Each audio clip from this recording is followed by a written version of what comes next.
These agents are absolutely destroying your chances of improving in Valorant, and if you're in low elo, you need to be avoiding them. Specifically, the agents that we're talking about are Cypher and Killjoy, and in this video, we're going to be telling you exactly why you need to change your playstyle, as well as how to do so. To do this, we're going to be taking a look at one of the Cypher players that we did a coaching session for over on the SkillCapped website, and comparing it to a VoD from Nats to showcase what a good Sentinel actually looks like, and how instead of wasting your time shying away from gunfights, you can become a ranked demon and carry your lobbies. Let's take a look.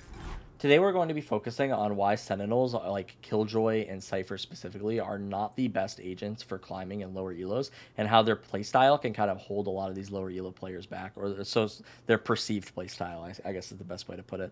So starting out this conversation, basically what we're going to do is we're going to showcase this first round right here, how the Cypher player, we're 5 seconds into the round, he's going to be placing his tripwire now. A little bit late, we're going to comment on that a little bit more in the future, but notice how he's going to be walking up here onto site. His teammates are all scaled up right here, so his Raze satcheled forward, and she ended up dying to an operator. Nobody was in range to trade her, and then you're going to be watching his teammates scale up right here. He could be a little bit more aggressive as well, right? So, going to turn around to place a second tripwire right here, and he's going to be throwing his cage on trip. There's this camera right there. We're going to let the round play out a little bit more here. He's going to take his camera back, walk in hopefully here soon. Yoru flashes, TP's back site, and now he's going to go for the plant right here. And once he's planting, let's just talk about what's happened so far in this round, right? So he's placed 2 tripwires on flank. He's placed a cage on flank. He placed his camera right here. He pulled it back. That was fine. He didn't really use it for much, but I guess for the most part, at least he's using it to take space, which I think is fine. And then he's going to have a cage and a camera to work with, right? Once he gets the spike planted, we're just going to take another second here, planted it kind of in the open. So he's spending a lot of time doing this. Both tripwires are going to get triggered. Cage goes off. Uses another cage on flank. Uses his camera on flank. Camera doesn't get too much value because it wasn't super deep. He's going to swing, and he's going to take a dry gun fight against that Omen and die. So basically in this round, all of his utility was used on flank, but none of it really got any more value than just one tripwire or whatever, right? So he had the cage here that he didn't really use to fight with. He had the tripwire right here that already gave the same info as this tripwire, basically. Now you could say that maybe this tripwire gave info that the Omen was going short, but the Omen very clearly didn't go short, so it didn't really provide that info either, right? He could have been going short, but like we already knew he could have been going short based off of the first tripwire anyway, right? So if nobody's here to like kind of like play off of this, it doesn't really matter.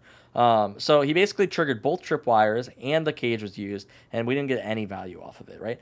You could almost even argue that this cage was useless too, because like if there was a smoke heaven, his camera is fine, like you can peek through here. What I would have preferred, basically what I'm suggesting, is like rather than using all of this utility to watch flank, you use the one tripwire, and then you want to focus your utility here so you can take fights with it for the post plant, right? Once this trip has been triggered, cool, somebody can deal with flank. Maybe that is our job. Maybe we cam deeper and we kind of like try to fight off this cam. But for the most part, we want to make sure that when we take contact with this Omen player, we're taking contact based off of that utility. And when we're placing a cage on flank or we're placing both of our tripwires on flank, there's not really any way that we could do this, right? You want to set it up so you could take fights with this utility, similar to how like a duelist would, right? When Raze uses her satchels to get forward, she's trying to make it so her movement can kind of give her an advantage in that gunfight, right? Maybe she can capitalize off of her teammate's utility. When she throws paint shells at somebody, obviously that's intended to get kills. Sentinels are the same way. You want to fight off of your utility if you can. You don't want to just use it to watch flank, even though that's obviously a good use of it, right? So we're going to kind of highlight this as the game goes on. I think the key thing being here that this player spends a lot of time in this game worrying about using his utility to watch flank and not a lot of time worrying about taking actual gunfights. And this is the thing that I think is going to hold a lot of these lower elo players back when they're playing agents like Cypher and Killjoy. So what I'm going to do is I pull out a stopwatch, right? Round has started. This is time that we are spending placing our tripwire during the round. We're 5 seconds into the round, goes to place another trip, and decides not to, right? So that was 8 seconds right there at the start of the round, almost 9, right? He's going to walk over here towards site. He's going to use his cage on site, camera. This is all fine. Camera's probably pretty good for post plant. Cage, maybe a little useless. It probably creates more clutter on site than anything, but notice he's going to fall back here. Could honestly even call this time placing his trips because you'll see what he's about to do. Pulls out his trip. Thinking about this tripwire. Coming back over here, should I place it there? No, I'm going to place it right there. Right. So about 17 seconds this round, placing his tripwires, and you'll notice how he's going to play this post plant. He's going to be sitting here, and like this is fine. He's looking to play off his trip. Kind of finds a pick onto the Omen in mid. That's sick. Pulls out his camera. Gonna pull out his camera again here in a second. And notice how our Cypher's playing. He's on TikTok more than anything, right? Like he's just sitting here on his camera and he's just kind of like watching the round play out, rather than being these players who are actually taking gunfights. This Raze is about to take a gunfight. This KO is about to take a gunfight. They're like taking space. This Cypher, for example, he's just sitting back. He's just sitting back placing his tripwires. And there's nothing super wrong with this all of the time. I wouldn't even say that the Cypher played this round incredibly poorly, but it's so much wasted time, and it's just not really like very valuable to him as a player to be able to sit back here and worry about the flanks when he's sitting in like silver, bronze rank, right? Like, what you really want to be doing, Cypher, is you want to be looking to take these fights and actually use your abilities to augment your gunplay rather than sitting back and like worrying about all this flank stuff, because it's just really not getting you that much value. You can place a tripwire here. I think that's great. Place a tripwire, and like that's going to cover flank, and if it triggers, you know that somebody's on flank. But I would much rather see you on the front lines taking these fights rather than sitting back and watching your teammates do it. I'm going to be a little hard on you, I guess, right here in this round, too, because I think that this is something that's really important to just kind of, like, factor in. If you're really looking to improve at Valorant and you want to like, actually get better at the game, you need to take the game at least relatively seriously, right? Like, what I always say is, like, looking at your tracker, it seems like a lot of the times players who are looking to improve at the game, they don't put in the hours, like, required to improve at the game. So, I mean, like, 40 hours in your first act was, like, pretty decent. 11 hours is pretty small, right? You're going to hit 11 hours by basically playing, like, one game every, like, week, and then you'll kind of hit, like, that territory. And right here, like 23 hours, it's a little bit more. What you're going to want to push for every single act is probably these 40 to 60 hours mark if you wanted to hit like something like gold or platinum. I think that's going to be pretty mandatory for most players. If you want to improve at the game, mechanics are so important. And that's why I'm encouraging you to kind of like look to take more gunfights. But the other thing is that it doesn't seem like you're too wired into these games, considering like by this game right here where you're basically AFK right now. Very clearly you're doing something else. It's like, if you wanted to actually like take this game super seriously, like you would really hope that you're on the front lines with your teammates right now. Like your Raze is pushed up here, your Yoru is right here, and basically what I wanted to highlight is even if you were an AFK, right? It looks like right before you AFK. What I'm thinking is like when I see my Raze satchel forward like this, for any players who obviously wanted to get value out of this as well, right here. Satchel out. What I'm thinking is, like, I need to get right here. Like, I want to be behind this Raze as he's satcheling forward so that if he does end up taking a fight and dying, I can trade him out. Or, like, if you were to go short, notice how, like, the Omen is, like, pretty close behind this Yoru. This is kind of how you want to play it. You want to be here with your teammates so you can play off of them. But a lot of the times in, like, these lower heroes, you want to see players have that same sense of urgency. What I'm thinking as, like, a higher level player is, like, when I see my Raze do that, I'm thinking he's going to go die. Like, that Raze is about to get himself killed. So I want to be there so that at least if he does get himself killed, we can get something off of it. And this is the only time throughout the VOD that this happens. This round right here, notice how we're going to be placing the tripwire during the round again. If you're ever looking for how to place good tripwires, by the way, it's just at head height when you're crouching. So right here, I'm actually loaded into game. And I can kind of showcase this. Notice how when you're crouching, this is the tripwire right here. So basically what this looks like is like you just put it into the camera. And when you see something like that, that's pretty good. Like nobody's going to be able to like this. So that's kind of how you're going to place a good tripwire and like just be, like angle it against the wall and try to place it at head height. But basically during this round, right, once you do get your tripwire down, notice your teammates are going to entry onto site and there's like no urgency to help these guys. So Molly comes out, you're kind of holding, you have your Vandal. I know that you don't want to risk it, but this is kind of how the game is going to be played, right? Like you got to get in there and you got to kind of get your hands dirty sometimes, right? That's how your Raze and your Yoru and everybody's going to be running in. Raze nades, Yoru TP's out on site. And what I'm thinking is, like, these guys need help. You already have a tripwire on flank. Like, so if you think about it, like, what is the actual value that you are providing in this position, right? Well, if you didn't have a tripwire, it would be watching flank, right? You have somebody watching flank. But your KO is already here. So your KO can watch flank, and he's a sheriff, so he's not going to be super valuable on site, right? But you have your team's only rifle. At least I'm making the assumption just because it's our first round buy. Most people aren't going to buy up a Vandal. But, like, if you have a Vandal, you should definitely be using this thing to take fights, right? You need to be up here with your teammates, like, helping them. But instead you're sitting back here. I mean, like, you guys end up winning the round anyway, I'm pretty sure. But you guys lose all of your guns. And I was like, that really sucks. It's like, this was our buy round. Now we're gonna have, like, the worst bonus round ever. Notice how going into this next round when you hold tab. I hope that you hold tab anyway. Notice how you can't even buy, right? You lost your Vandal. You don't really have armor, so you have to kind of go for like a weird Marshall buy that you're gonna end up doing this round. It's just not optimal, right? I would much prefer that I'm able to save that rifle, or I were able to use it to get into sight, and we have a much healthier round the next round. But because he kind of like sat back and baited, basically everyone ended up dying. It just kind of sucks. Well, so what I wanted to do that I think would be most beneficial for you or for like any of these lower ranked players to see how a Cypher plays at like the top level. It's not a very passive agent, right? Like a lot of people think that like because he has these tripwires, he has these cages or like his camera, he's supposed to sit back and just like hang out on his camera. But in reality, look at how Nats does this, right? So he starts out with this default cage towards long and then he camps short. What this cage is going to do is it's going to make it so it's very difficult for these A players to kind of hold this sort of stuff. So let me pull back these tripwires real fast. And if I'm playing A and I'm not like a Sentinel or something, and this cage gets popped, notice how I have to play this, right? I don't really know if somebody's gonna walk out here long, so I kind of have to like worry about if they're gonna go short too, because they could cross short. So a lot of the times there are a couple ways that you can deal with this, right? So after the cage goes off, sometimes what people will do is they'll Sova drone short and they'll just see if anything's here, right? If they don't see anything, then it's like, cool, this is all clear, and then we don't need to worry about it as much, right? Oftentimes what they'll do is they'll recon long. So recon can land like up here, and you'll notice the fade is using her eye sometimes here. It's not the most perfect piece of utility because it's not even making it all the way, but she'll use her eye to kind of like scout this out, and then it's like, okay, if the Sova recon lands on the back wall and at the same time as this cage, and it doesn't ping anything, we know that nothing crossed, right? That's pretty sick. Sometimes what you'll see is what players will do is they'll send an opper into short. The opper will jump down here, and they'll hold this angle, and basically as long as they had somebody spotting long for a moment, they can normally pretty safely assume that nobody's long. Now they could sit in this cubby here, so that oftentimes you'll still combo the jet opera with like a recon or something right here. Maybe you could recon right here just to be sure.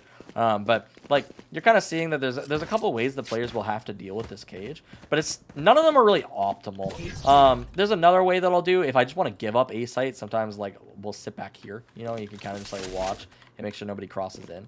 And like you could do this from a bunch of different angles. Like you can come over here if you really wanted to and just make sure that nobody walks in. And this would be kind of like if you're playing a retake on it. But for the most part, none of this is really great. And you would really love if there's like just an easier way to deal with this without having to put a ton of resources into it, right? So most of the time, this is going to kind of open up the door for Nats to create openings over here on A. And you'll see him do this pretty much every single round on offense. Pretty much every single round you'll be doing, this is what's called a default. You'll be throwing this cage and you'll be throwing this camp short to help him take space. So in this case, they ended up spamming long. Wolf doesn't see anything here, so he thinks I have a time right now, right? Like I can walk through here. So he'll walk up here. He's going to take all of this space. Now this is all based off of a lot of other things going on in the round. There's a lot of noise going on in mid, so Nats is able to use this to kind of find a timing to walk into A. But basically, you're noticing how, I mean, we're, 20 seconds into the round, and he's already walked into A, right? He's all the way through. And if you compare this to, like, our Cypher player, 20 seconds into the round, he was placing tripwires, right? So, I mean, you can see the clear difference between, like, the gameplay right here, where he's not really playing passively. He's lurking, but he's not playing passive, right?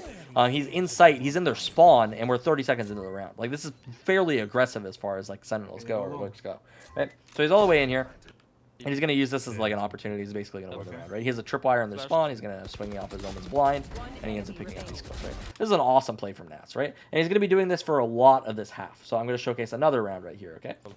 So once again right here, notice how he's going to be walking up here. I think he's already placed the tripwire in this round, so just give me a second here. I'll rewind it so you can see. Yeah, so here's his tripwire right here.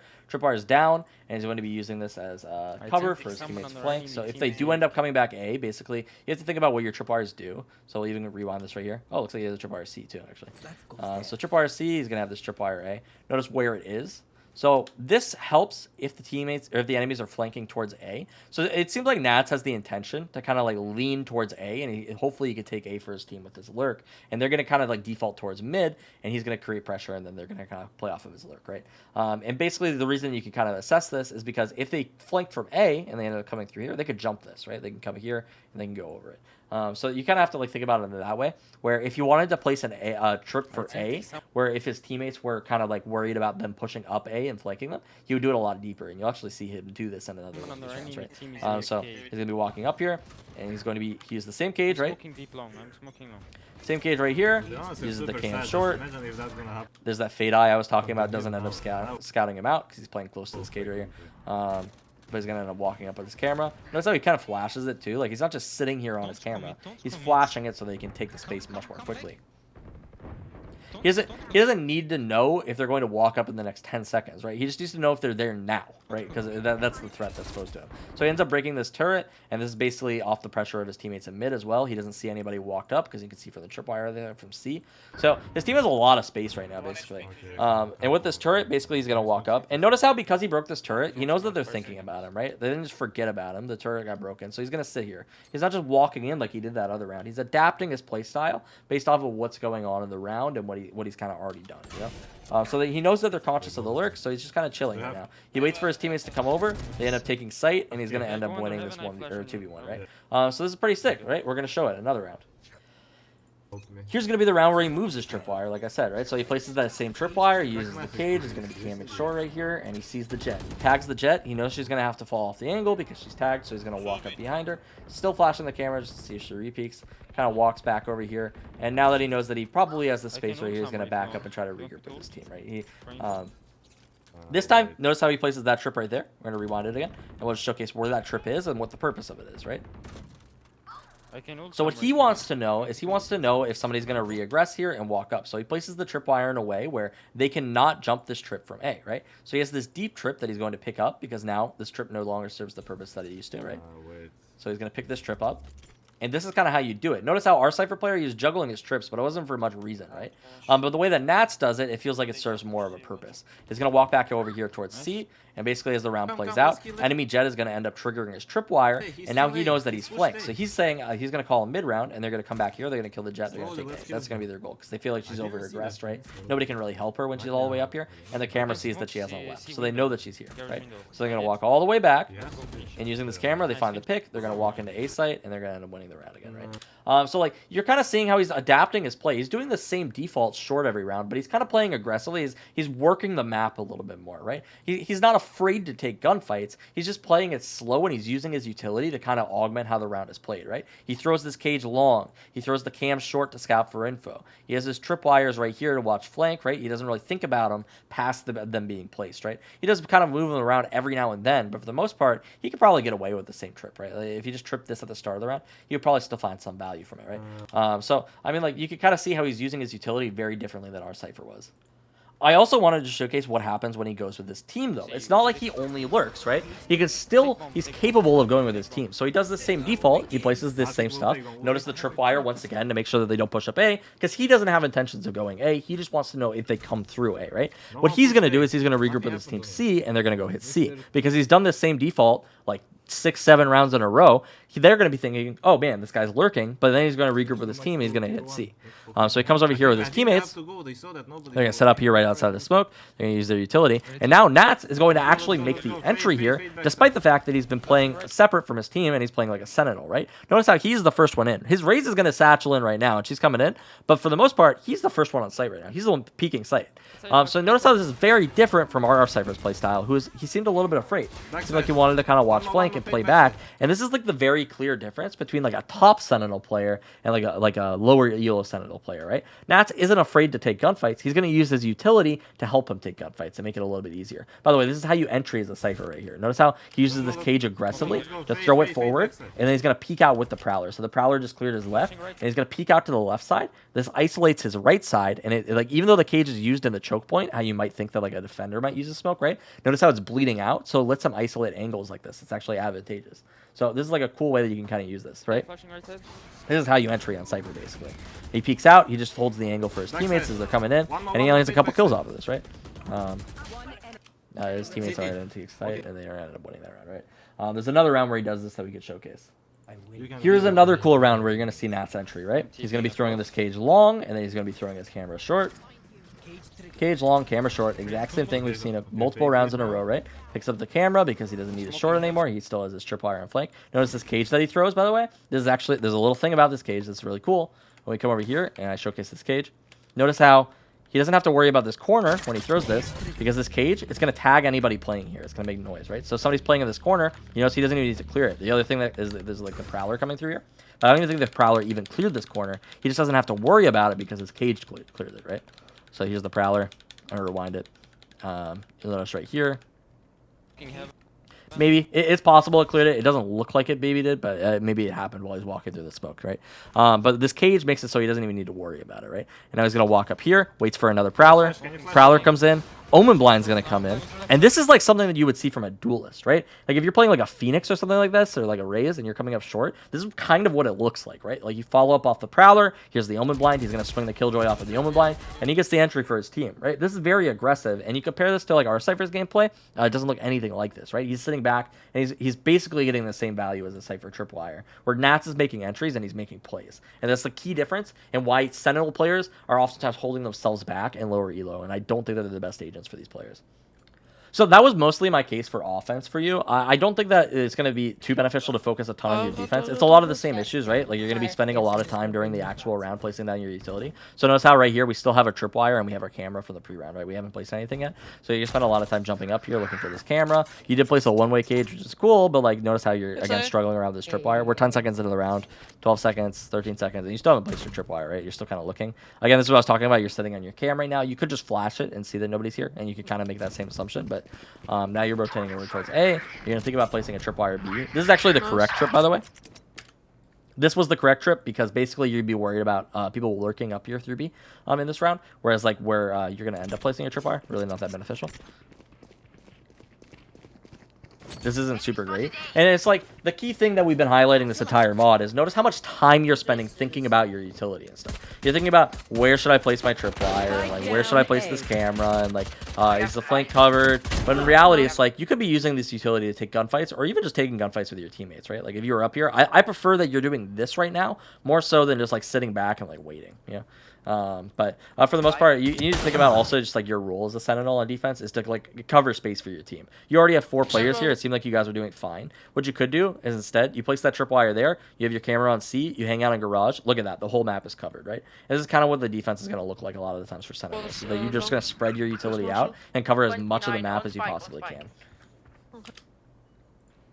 Here's another example of how waiting to place your utility is kind of like screwing you up a little bit, right?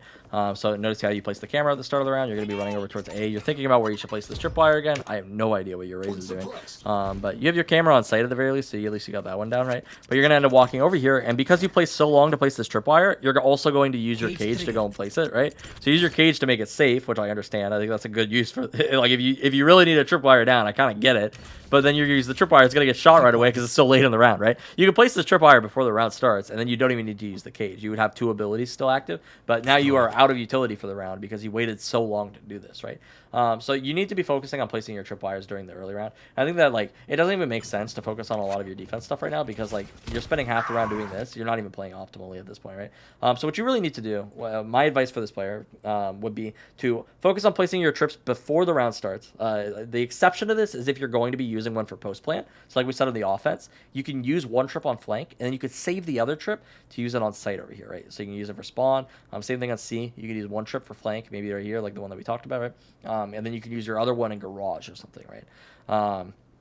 But other than that, don't use your cages at all on flank, and just focus on getting this utility down and like setting up these defaults. So like for example, every time you play on Haven now, I want you doing that exact same thing. You cage long, you cam short, and you just feel it out. You see what you can do here, right? You just work the map a little bit, right?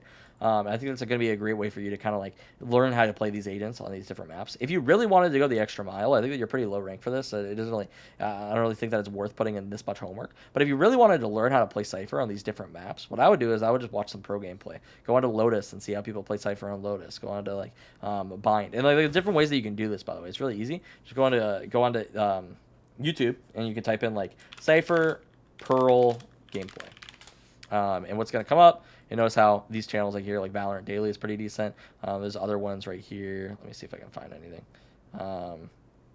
Valorant Daily has a lot of them. There's a couple of other like VoD channels. But for the most part, right, you could just click the first one. I would not watch Nats. Nats is probably one of the best Cypher players that you could possibly find on YouTube. This is Valorant and he's going to have stuff right here. So Nats Pearl gameplay. So that's what we looked up. Cypher Pearl gameplay. And we're going to see, okay, cool. This is where he places his tripwires. This is where he uses his cage frequently. And you kind of figure it out there, right? So this would be probably the best way for you to learn Cypher if you really wanted to learn it. I noticed that you don't have a ton of hours on Cypher. So this is probably part of it, right? You have around 7.2 hours, so it's like 11 matches. So this is probably part of the reason that you haven't really thought out your setups too much. But like, you need to be thinking about this stuff and getting these tripwires down before the round. Otherwise, you're hardly even playing the game, right? So this is kind of like my key takeaways from this VOD. I think that it's most important for you to recognize. This was helpful at all to you. Let me know. Other than that, I'll see you later. Peace out.